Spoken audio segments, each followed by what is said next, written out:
dan menambahkan 4 buah elko untuk di bagian tegangan PSU-nya ini. Jadi untuk elko ini saya menggunakan 4 buah yaitu 10.080 volt. Sedangkan untuk di bagian diodanya ini saya menggunakan 35 ampere USA menuju ke kit draper ini, karena tadi kita sudah memasukkan tegangan. Jadi di sini ada tegangan sisa. Jadi ada baiknya sahabat buang dulu dengan cara di shotgun seperti ini. Nah, jadi bayangkan itu tegangan sisanya cukup lumayan besar. Nah, seperti itu. Transistor di sini tertulis TIP 31 dan 32. Jadi sahabat boleh ganti menggunakan TIP 41 dan 42. Apa bedanya 31 dengan 41? Itu beda di bagian ampere. 41 ampernya lebih besar, sementara 31 ampernya lebih kecil. Jadi sahabat lebih baik menggunakan yang 41 kalau memang ini menggunakan trafonya di bagian ampere besar. Tapi kalau menggunakan ampere kecil ya udah tidak perlu sahabat ganti kalau dia menggunakan 31 atau 32 seperti ini.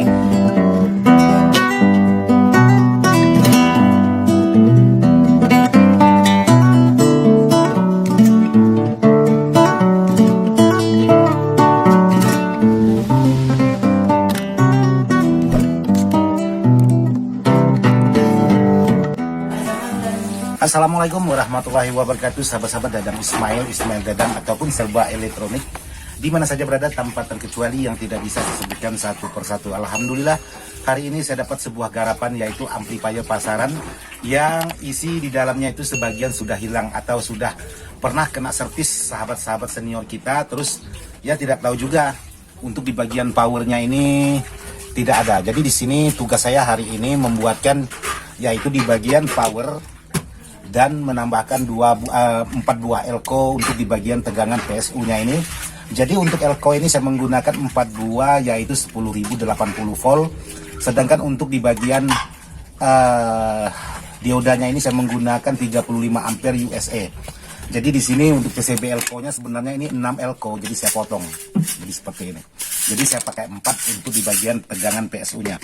Sementara untuk di bagian power, saya menggunakan di sini produknya Platinum. Jadi Platinum ini kalau tertulis di sini 300 watt atau 600 watt OCL stereo power amplifier DMS 085. Jadi di sini produk Platinum seperti ini yang sudah saya pasangi untuk di bagian transistor finalnya ini sebanyak 2 set per mono. Sedangkan untuk di bagian merek saya menggunakan produk Toshiba 2SC5200 dan pasangannya. Sementara untuk di bagian kit draper ini tanpa ada modifan sama sekali. Jadi seperti ini. Jadi kalaupun ada saya ganti nanti di bagian kit draper ini ialah di bagian BD139 ini akan saya ganti dengan TIP 41. Jadi ini saja ada 2 buah yang akan saya ganti menggunakan TIP 41. Itu pun kalau memang tidak mendukung untuk di bagian kekuatan atau kualitas suaranya. Jadi akan saya modif di bagian BD3139. Sementara untuk di bagian heatsink saya menggunakan heatsink tebal supaya tidak cepat panas dan bisa digunakan dalam durasi panjang. Jadi seperti ini. Jadi untuk powernya ini atau amplifiernya ini merek BMB lokal. Jadi seperti ini. Jadi kebetulan untuk di bagian tone control dan di bagian input belakang belum diapa-apakan atau belum dioprak-aprik sama sekali oleh senior-senior kita. Hanya di bagian powernya saja yang sudah tidak ada. Sementara di bagian trafonya ini masih ada. Jadi inilah garapan saya hari ini untuk sahabat-sahabat Dadang Ismail. Oke, jadi buat sahabat-sahabat jangan lupa dukung terus channelnya Ismail Dadang ataupun Dadang Ismail ataupun serba elektronik agar tetap semangat dan tetap terus bisa berkembang sehingga channelnya Ismail Dadang bisa cepat mencapai 100.000 subscriber, sementara channelnya Dadang Ismail bisa cepat mencapai 50.000 subscriber. Jadi banyak-banyak terima kasih saya ucapkan buat sahabat-sahabat yang sudah mendukung kedua atau ketiga channel saya, yaitu serba elektronik Dadang Ismail ataupun Ismail Dadang. Jadi buat sahabat-sahabat, kebetulan hari ini untuk kopi tidak ada, jadi kebetulan hari ini cuma minum air putih aja. Yuk kita minum air putih biar tambah sehat.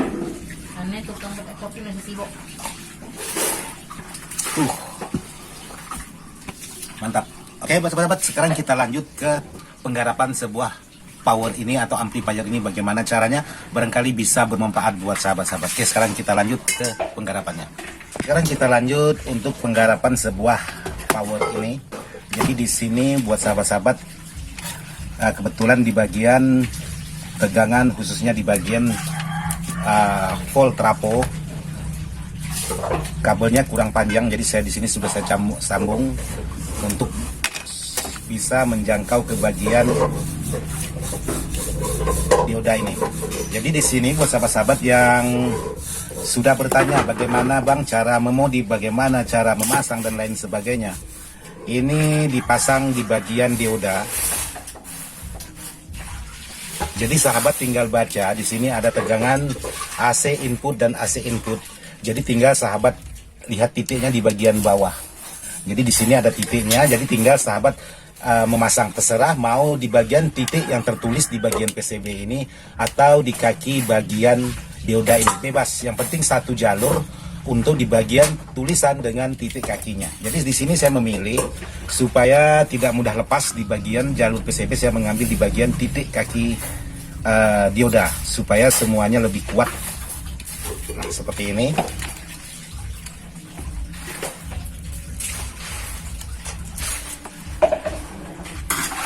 Jadi seperti ini pemasangannya. Jadi di sini saya mengambil di bagian titik kaki dioda. Terserah sahabat mau mengambil dari yang tertulis atau langsung ke bagian titik. Sementara itu untuk di bagian CT atau ground, karena di sini ada tertulis CT atau 0 volt. Di sini sahabat bebas mau mengambil titik di bagian tulisan ini atau mengambil di bagian jalur yang lain, karena ini satu jalur. Terserah sahabat. Tidak mesti mengambil pas kebetulan di bagian titik tulisan, juga sahabat boleh mengambil di bagian titik yang lain. Yang penting satu jalur. Nah, seperti ini saya pasang di bagian ini.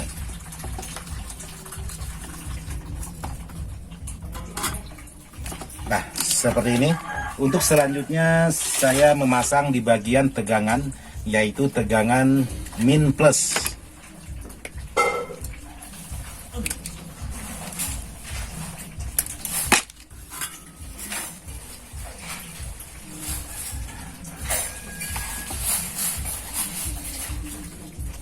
Untuk di bagian tegangan min plus, boleh sahabat mengambil di bagian, karena di sini ada tertulis, kalau tidak saya potong, di sini ada tulisannya seperti ini. Ada min pol, ada plus pol, dan ada CT atau DC out di bagian ujungnya ini. Oleh karena saya potong, jadi saya hanya berpedomankan bahwa untuk di bagian elko ini yang ada tanda garis ini ialah di bagian min, sementara yang tidak ada garisnya ini di bagian plus.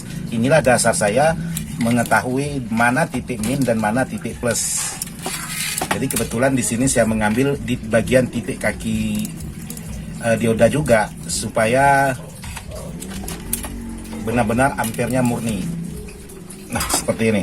Lalu di sini untuk bekas bawaan ini, di sini menggunakan soket yang terhubung ke bagian soket speaker belakang. Jadi saya potong untuk soket ini. Saya langsung ambilkan di bagian yaitu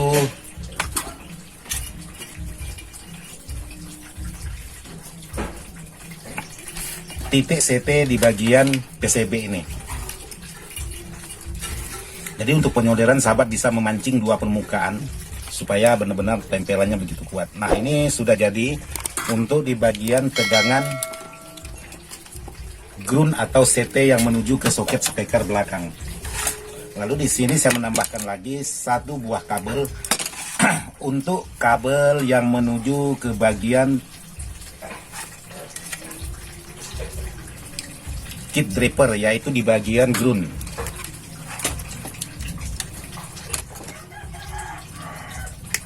Oke, jadi untuk posisi di bagian bawah ini sudah selesai.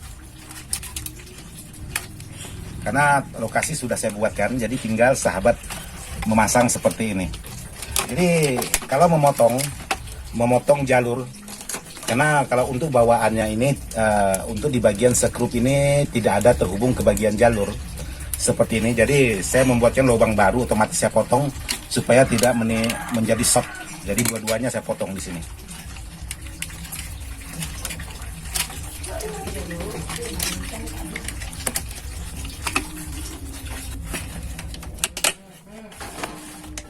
Oke. Jadi di sini tinggal kita rapikan dulu kabel-kabelnya supaya tidak terlalu sembraut. Nah, seperti ini. Jadi ini ada kabel-kabel yang melintasi PSU.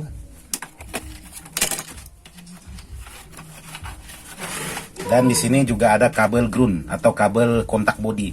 Jadi ini belakangan untuk pemasangan. Jadi di sini yang perlu diingat, ini tadi kabel CT. Saya simpul dulu karena ini warnanya sama-sama hitam. Lalu di sini untuk tegangan.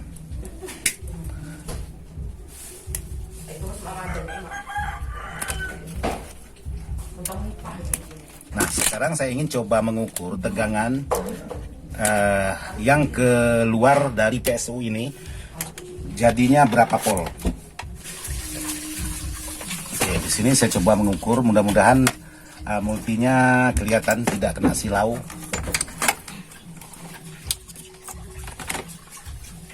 Jadi untuk mengukur tegangan, sahabat bisa mengambil tegangan DC 50 volt.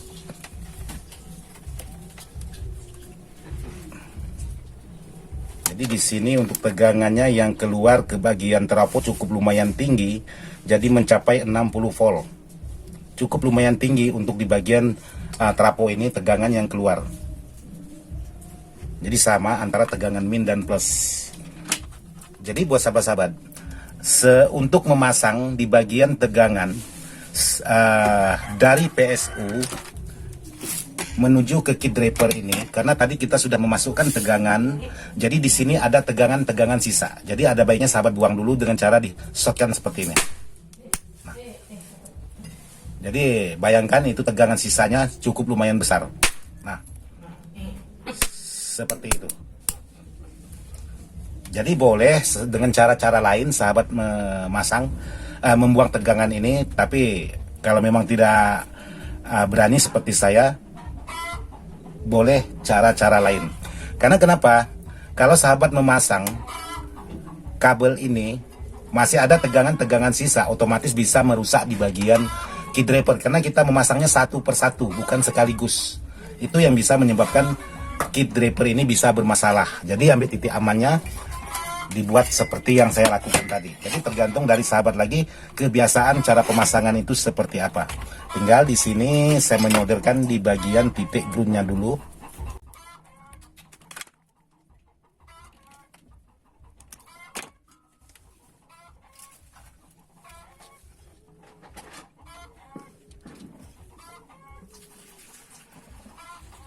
Oke, setelah titik ground,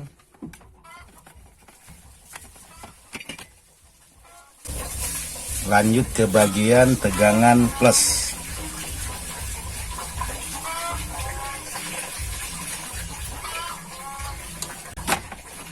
Jadi untuk titik ground, kadang-kadang di bagian PCB itu ada tertulis CT atau 0 volt. Oke, ini tegangan plus.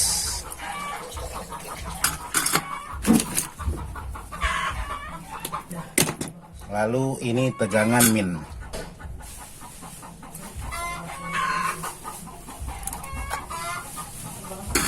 Nah, untuk pemasangan jalur di bagian SPK, di bagian key draper ini sudah selesai saya pasang.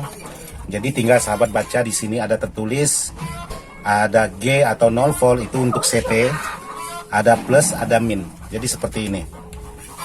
Untuk mengetahui apakah kit draper ini bekerja dengan sempurna atau tidaknya. Jadi sahabat bisa mengukur, yaitu menggunakan multitester seperti ini. Sahabat bisa menyentuh di bagian inputnya. Kalau memang pergerakan seperti ini sudah ada, berarti kit draper ini bekerja dengan sempurna. Karena kalau sahabat menggunakan spekar, itu kalau memang ada masalah di bagian kit draper, ada dua kemungkinan, bisa spekar bisa bermasalah, juga bisa power juga bisa ikut bermasalah. Nah seperti ini, kalau memang sudah ada pergerakan di multi seperti ini, berarti kalaupun sahabat pasang spekar, berarti itu sudah normal, dia menimbulkan suara. Tapi begitu kalau power ini sahabat hubungkan salah satunya di bagian ground, satunya sahabat sentuhkan di bagian multi, ini ada pergerakan tanpa disentuh input, itu berarti masih ada permasalahan. Jadi pastikan pergerakan multi setelah ada sinyal yang kita sentuhkan di bagian input, baru ada pergerakan di bagian multinya. Kalau memang tanpa menyentuh di bagian input, dia sudah pergerakan apalagi sampai mentok. Kalau sahabat masukkan spekar, sudah saya bisa pastikan kalau tidak cepat melepaskan atau mencabut tegangan, sudah bisa dipastikan spekar bisa hangus di bagian gulungan atau di bagian kuilnya. Jadi seperti itu saran saya buat sahabat-sahabat yang ingin memodifikasi sebuah power, entah itu power lapangan, entah itu power rumahan seperti ini. Jadi di sini untuk di bagian transistor, di sini tertulis TIP 31 dan 32. Jadi sahabat boleh ganti menggunakan TIP 41 dan 42. Apa bedanya 31 dengan 41? Itu beda di bagian ampere. 41 ampernya lebih besar, sementara 31 ampernya lebih kecil. Jadi sahabat lebih baik menggunakan yang 41 kalau memang ini menggunakan trafonya di bagian ampere besar. Tapi kalau menggunakan ampere kecil ya udah tidak perlu sahabat ganti kalau dia menggunakan 31 atau 32 seperti ini. Karena 31 dengan 32 itu sama fungsinya, tidak ada beda, cuman beda ampernya. 41 dengan 31 itu sama, tapi ampernya yang beda. Nah, itulah yang harus sahabat jaga bagaimana supaya power bisa bertahan dengan lama. Jadi seperti itu saran saya buat sahabat-sahabat yang ingin memodifikasi sebuah power kecil atau power rumahan seperti ini.